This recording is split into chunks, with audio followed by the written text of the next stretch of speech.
ये जो धोती होती है या लुंगी होती है, जो बिना सिला हुआ कपड़ा है, इसको पहनने के लिए आप चाहें तो सैकड़ों तरीके से पहन सकते हैं, सैकड़ों तरीके से पहन सकते हैं। धोती को बांधना हो तो असमिया तरीके से बांधा जा सकता है, बांग्ला तरीके से बांधा जा सकता है, मराठी तरीके से बांधा जा सकता है, गुजराती तरीके से बांधा जा सकता है, उत्तर भारतीय तरीके से बांधा जा सकता है। भारत में जितने प्रांत हैं उतने तरीके से आप धोती को बांध सकते हैं, क्योंकि वो बिना सिला हुआ है। पैंट को एक ही तरीके से बांध सकते हैं क्योंकि वो सिला हुआ है।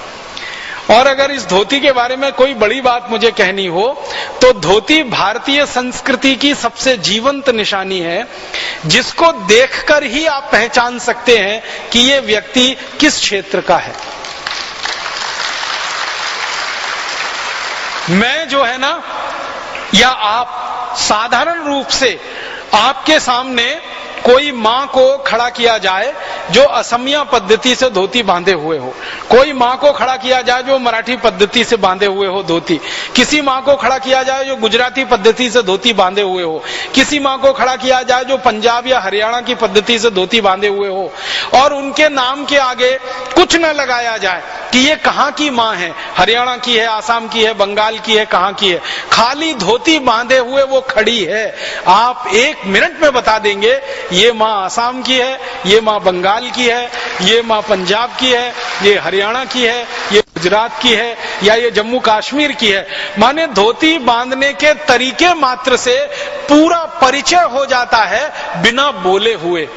लेकिन पैंट पहने हुए आदमी को आप नहीं बता सकते कि ये इंग्लैंड का है, आयरलैंड का है, फ्रांस का है, जर्मनी का है, या अमेरिका का है, या कनाडा का है, क्योंकि पैंट एक जैसी है सभी जगह। धोती बांधने के तरीके एक जैसे नहीं है कहीं भी। मैं आपको और एक बात कहना चाहता हूं कि धोती वस्त्र तो एक ही है, बांधने के तरीके जो है ना वो अलग अलग है। एक क्षेत्र के हिसाब से एक तरीका, दूसरे क्षेत्र के हिसाब से दूसरा तरीका। महाराष्ट्र की माताओं को देखा धोती बांधे हुए तो उनका तरीका बिल्कुल अलग है, क्योंकि महाराष्ट्र की वैसी जरूरत है। आसाम की माताओं को देखा है धोती बांधे हुए, बंगाल की माताओं को देखा है धोती बांधे हुए, क्योंकि वहां की जरूरत बिल्कुल अलग है।